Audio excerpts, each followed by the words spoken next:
Welcome to Tea, Toast, and Theology.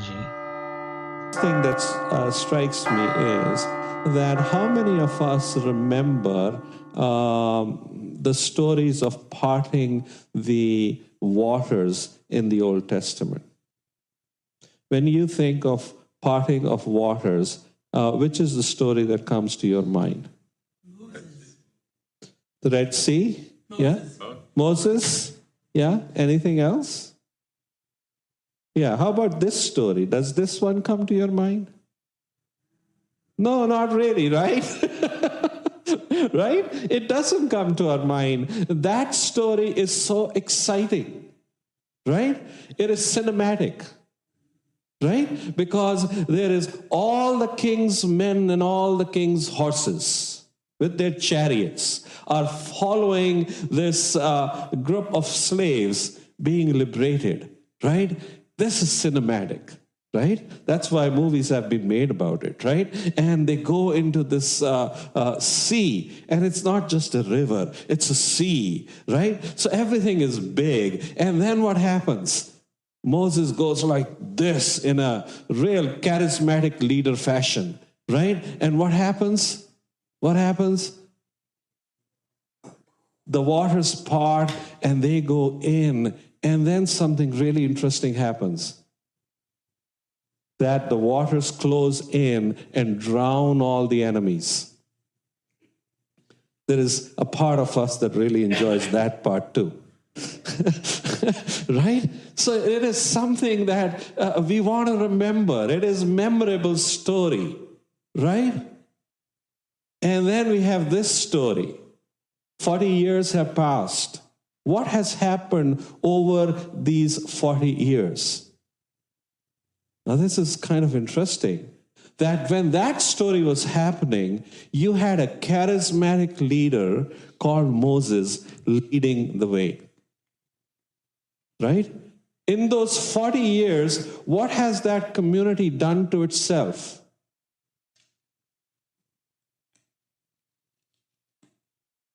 This community has found a way to structure, to formalize its religious expression.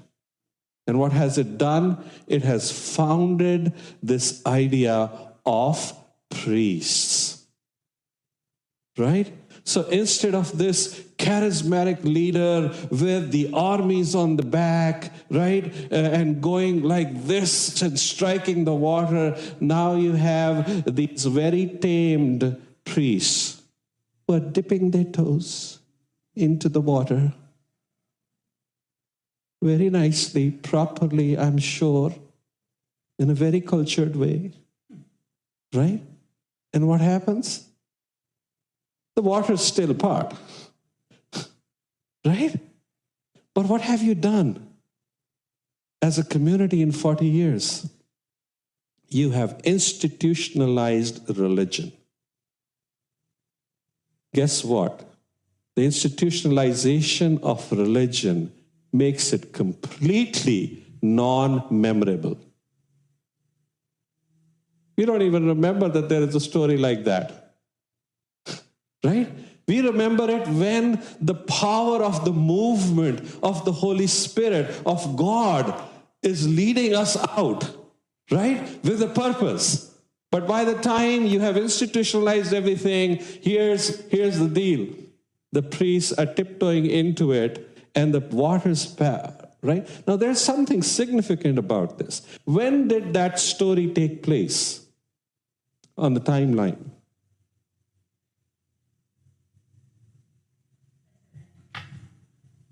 No, the Moses one.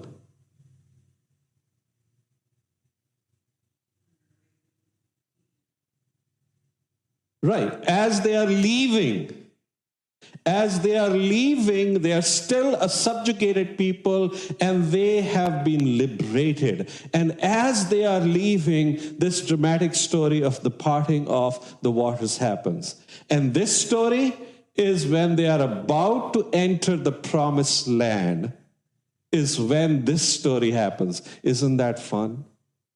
That you have one story right before, right after they are liberated, and that's part of the liberation. And right when they are about to enter after 40 years the promised land, same story. Same story.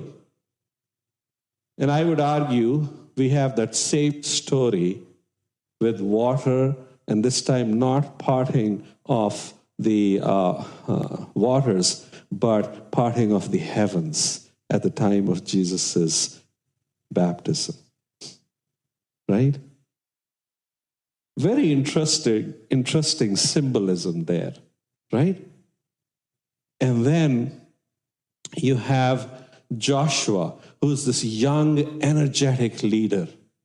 Moses in 40 years has faded, right? But now there's this young, energetic leadership.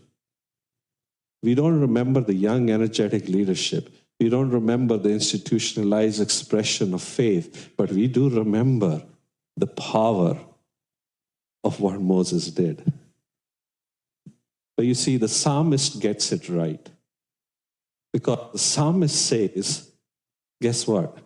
It wasn't Moses who did it. It wasn't the priests who did it. Who did it? God did it.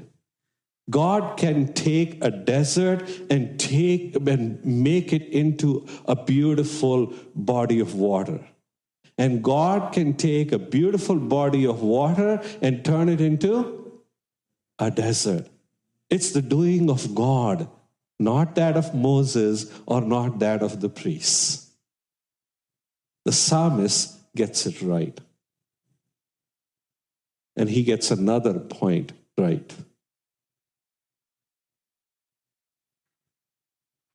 That it wasn't that this community would just sit around and say,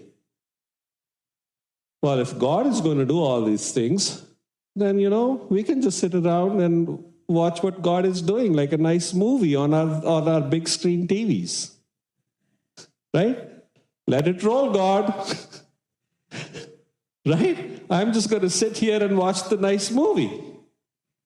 Well, the psalmist gets it right, and he says, no, they are the ones who planted the vineyards. They are the ones who sowed the seeds, and then they are the ones who took out the plentiful harvest of the fruit. God does all of that with the participation of God's people. Be it Moses, be it the priests, doesn't matter. God will do it with whoever is willing to do the work of God. And the psalmist gets it right. Right?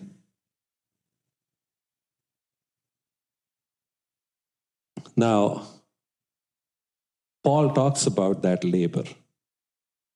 You see, Paul has the foresight of what will happen in the 21st century church. Right? Because what will happen in the 21st century church was happening right there with Paul. And what was it? It was a criticism of what the institutionalization of faith does to faith, which was that, hey, and you all have heard this criticism of the church, all what they want is my money. Right? All what they want is my money. That's all what the church wants. If you think it's a 21st century criticism, well, that's what Paul is addressing there as well. Right? And so he says, look, that's why we labored hard, so that we were not a burden on you, so that you could never make that criticism of us. That all what we wanted was your money. Though in other places, Paul is very clear that those who labor in the vineyard should be taken care of. Right? But in this instance, he wants to address that particular criticism. All what the institutional religion wants is my money.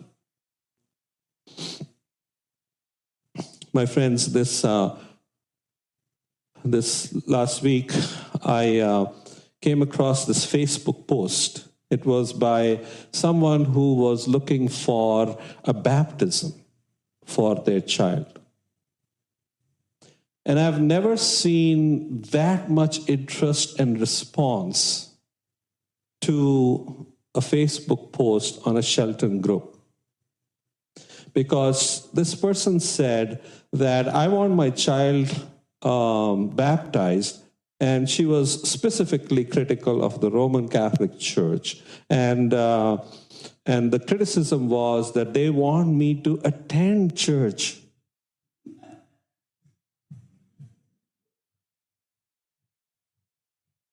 And then they want me to fill out some forms. And then they want me to give. That is exactly why people are leaving the Roman Catholic Church. If they don't change their ways, nobody will be there. They should just baptize my child. No questions asked. And there were over 130 comments to the tune of, "Oh yes, we know, it's so bad. You should look for a more welcoming church."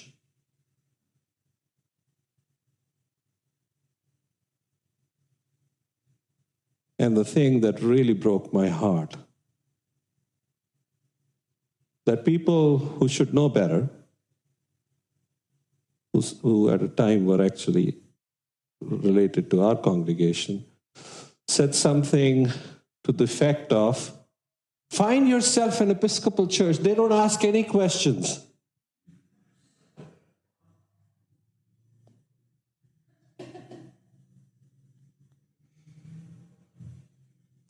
My friends, my heart is broken.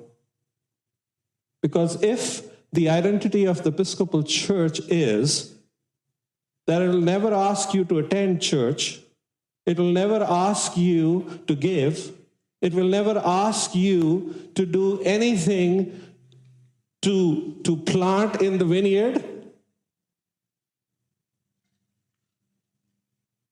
then I'm afraid we are not the church that God seeks for its vision to be lived in. I hope that's not true. But with the responses and the number of people, most of whom I don't recognize, it sounded like we were on top of that list of being a church that will never do anything like that.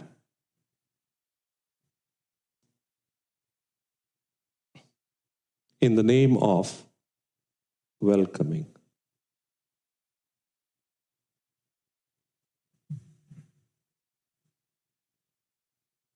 Now, as you would expect from me, I couldn't resist, so I responded.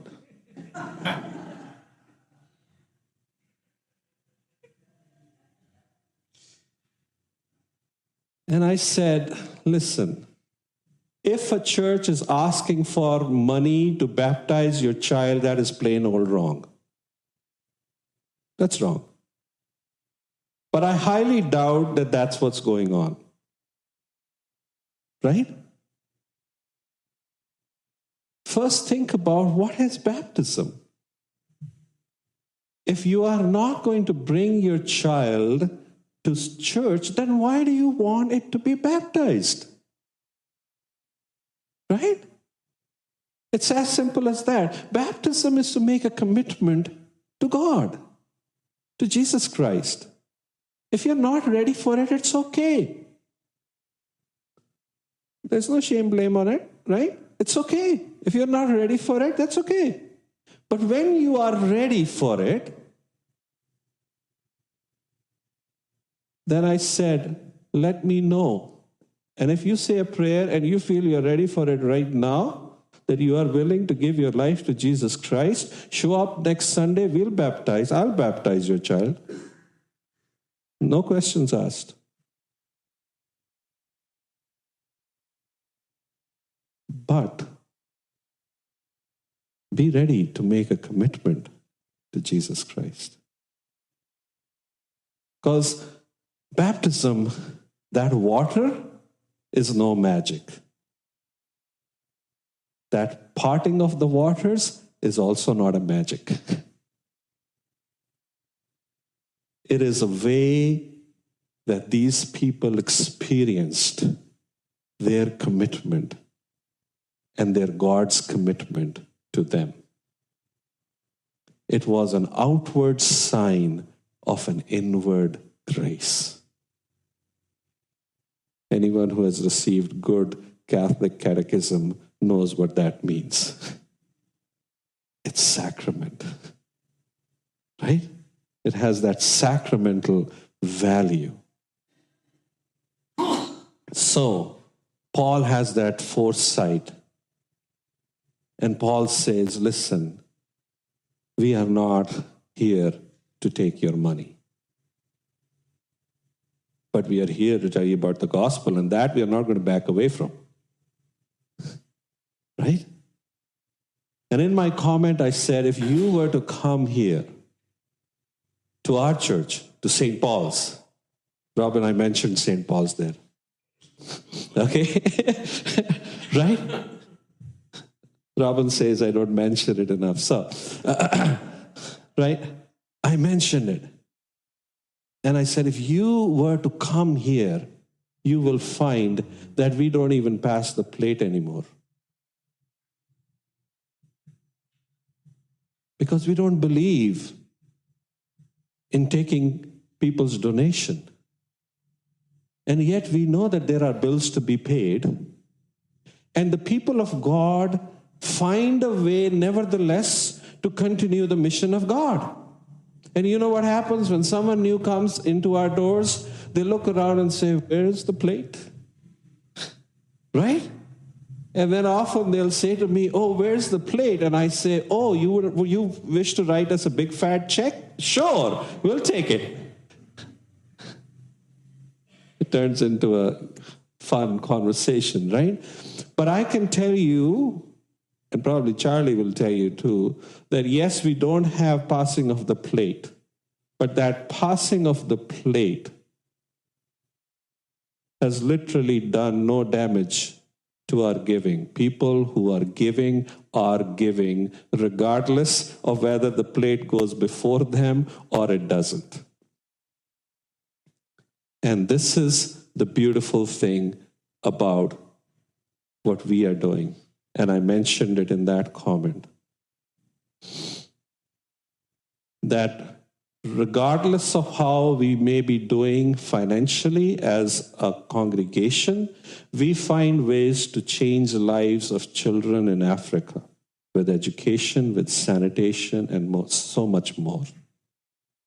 We find ways to provide a free meal. We don't charge them $6 a meal.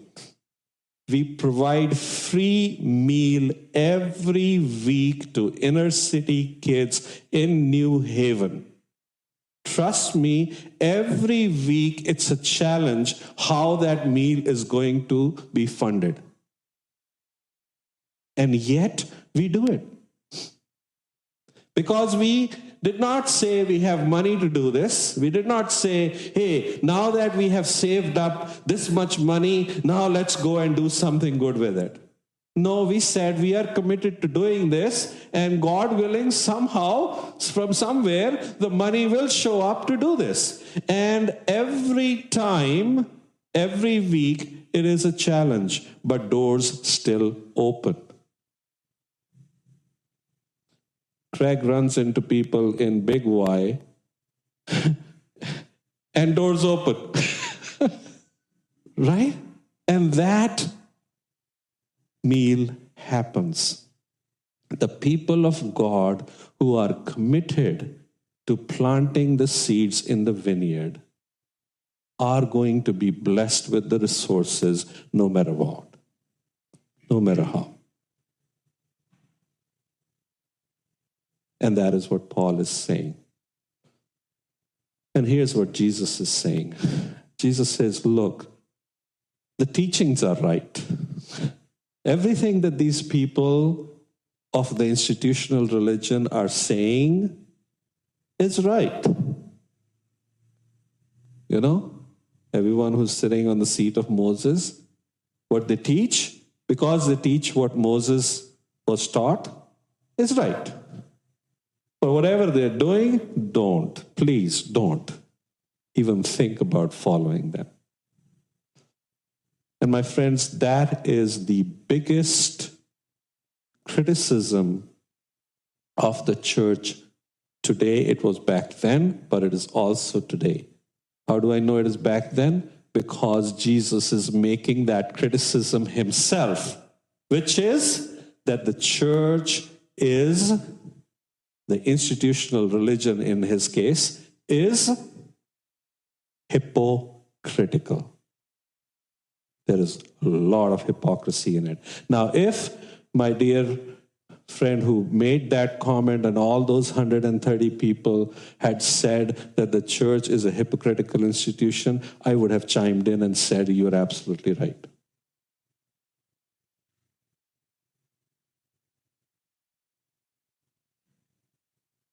Because there is a lot of work that we have to do. That is why Jesus says to, and this is so interesting, this is one of the very few times in the Gospels when Jesus isn't talking either to the crowd or to the disciples. It says, Jesus said to the crowds and the disciples, meaning Jesus said it to everyone. Right? Jesus says it to everyone. Listen, you will face this challenge of hypocrisy. You will change. That's the human, you will face this challenge. That is the human condition. Because someone will decide they would like to be served. Right? Someone will make the rules for the institutional religion that serve them more than serve the vision of God. Someone will do that. That's called the human condition, right? And you will always have this challenge of hypocrisy amongst you. But do me a favor. Follow the teachings, not the actions of the people taking those big seats, wearing big long robes. The word there is phylacteries. Right? Don't listen to them.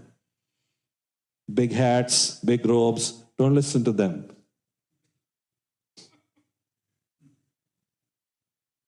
I'm actually serious. Don't listen to them.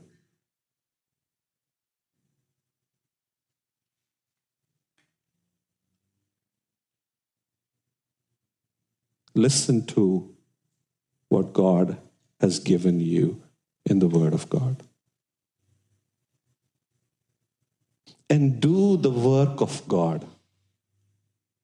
And I close today where I closed at the 8 o'clock.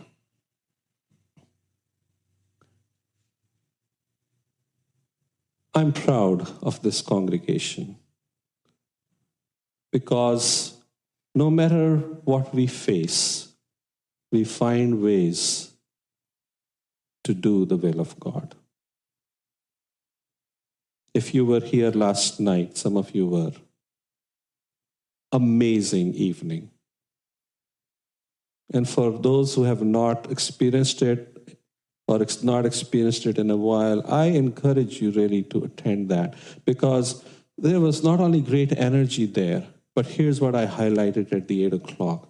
None of the musicians who do that and are now going to be doing it every week, right, get paid for it. And some of them travel distances to get here. None of the people who are producing food for it get paid for it. Everybody is giving. Right? None of the people who are spending all the time setting up and cleaning and doing the laundry afterwards, all of it is that labor of love. And we, the people of God who gather here, do that. And you know what the result of that is? Every time there are people there who we have not seen, right, Robin? That we have never seen before. Every time there are new people who show up, and not just one or two, right? And every time there are people who are walking in there with sometimes deep, deep burdens. And the prayers that we have then are absolutely meaningful and wonderful. For people leave that space feeling the love of God. That, my friends, is what we are called to do. That is the true worship of our living God.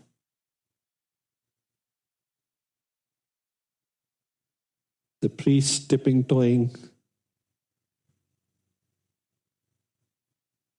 the charismatic leader going, we are all called to serve in the vineyard of God. And I'm proud of you all as a congregation for making it all happen right here.